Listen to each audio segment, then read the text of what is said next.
So we've talked a lot about Will Levis now. We've talked a lot about Anthony Richardson all spring, but he's kind of like the most fascinating prospect of the entire draft. Sports Illustrated's Albert Breer wouldn't rule out Monday morning the Seahawks taking Anthony Richardson at number 5 overall, even though I've got Geno Smith for like big guaranteed starting money in 2023. So this would be a situation where if Anthony Richardson ended up in Seattle, he would get like the fabled year to learn behind a starter.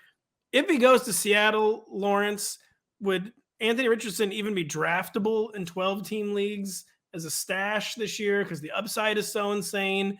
Or if he goes to a team where he might actually start, who in the world are you taking above? Where are you taking him in drafts this year? This was Denny's framing, so I'm assuming Denny has some. Regardless of how much I like what Anthony Richardson will be able to do in the league, if he gets drafted by the Seahawks, there's no way I would be drafting him in a 12-man redraft league. You would have to have a ridiculous number of roster spots to let him hold it, because we're not gonna sit here and wait.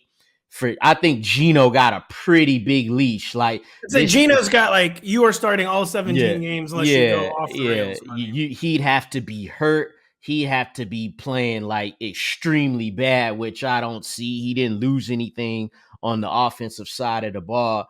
So if he's drafted by a team with a clear-cut quarterback, I can't imagine drafting him in a redraft league. If he's drafted to a team where he would play immediately, at that point, that's where I'll start looking at him late. Because in that situation, let's say he goes to a Colts, right? Even if he doesn't start week 1 with the quarterbacks on their roster, he'll be starting by week 3. So it's so that in that situation, he'll be worth that, that late stash, kind of like how we were drafting Justin Fields in 2022. Right, people weren't picking Justin Fields in the 7th and 8th round coming into 2022. They was getting them on the back end, and it paid off for them. Real quick, before I ask you, Denny, a trivia question: is Matt Ryan still on the Colts roster or not? He is not. Yeah, he's not. He was cut. I don't know. That wasn't actually a very funny trivia question. He was cut March 14th. I actually was only about half sure there. Because it seemed like a trick question the way I was. Denny, who? So say he doesn't go to the Seahawks, where again, if he goes to the Seahawks, he might sit like 2 years if he ended up in Seattle, depending on how things go with Geno. Yeah. But say he goes to somewhere with a much like the Colts. I don't know. Where do you? Because like the upside would just be stratospheric, but the downside, of course, self-evident as well. For just a very inexperienced, Josh Norris made an interesting point, the former host of the show.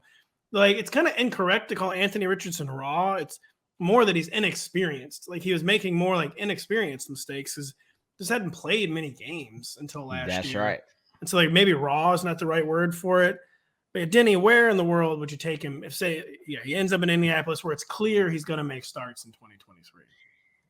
I would make sure that I don't leave any draft without Anthony Richardson at that point. And if that means I have to take him like well above ADP, then I'll do that because there's no point. I feel like there's no point in being like, well, I'm going to see if he's there in a couple rounds and I'm going to take this pocket passer who has no upside, who has maybe a nice floor, but like I'm going to take Kirk Cousins over or Geno.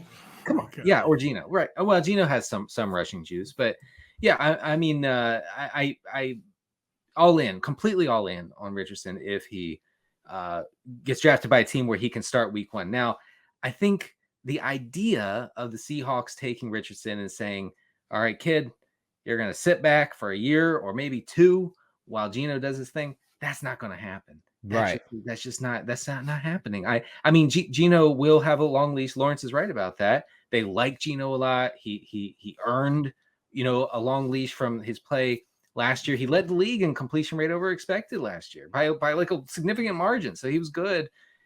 But I think that that pressure will build eventually to say, hey, we got to get Richardson on the field. The Seahawks team, I don't think is good enough to be like, we're just going to roll with Geno for the next year. Now, in that case, and if he goes to Seattle, if Richardson goes to Seattle, and it's clear that Geno is going to be the week 1 starter, I think he will. He's paid too much money. He will be the week 1 starter. Yeah, he 100% there. Yeah, sure.